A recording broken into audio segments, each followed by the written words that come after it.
Thabit Saidi, miongoni mwa wanatablighi katika taasisi ya Bilal Muslim Dodoma.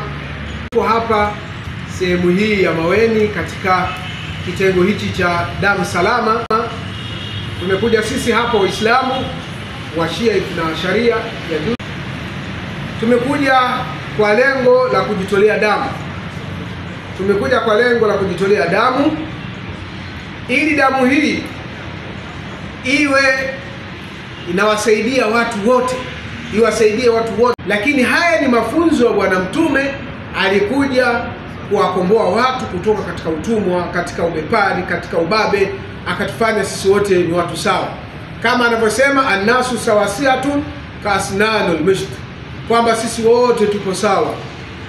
Kama vile meno ya chanuo yalivyokuwa sawa, basi na binadamu tuwe sawa.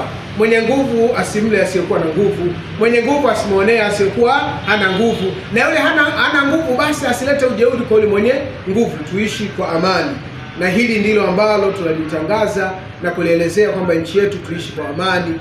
Na uchaguzi wetu tunaomba hapo mbele, tuna uchaguzi katika nchi yetu ya Tanzania, basi uchaguzi huu upite kwa amani, kwani kuna maisha baada ya uchaguzi. Jina naitwa Fadhili Zuberi Kiinda, ni mwenyekiti wa taasisi ya Karbala Charity Foundation. Leo vijana wa Karbala Charity Foundation wameungana na vijana wa Kishia ambao wanaunda jumuiya inaitwa KIA kwa ajili ya kuhamasisha na kuweza kujitolea damu. Kama unaona, tumefika katika jengo la damu salama hapa Maweni Kigoma kwa ajili ya kuchangia damu. Tukio hili ni tukio muhimu sana, hasa katika munasaba wa mazazi na kukiza mazazi ya mtume wetu Muhammad sallallahu alaihi wasallam.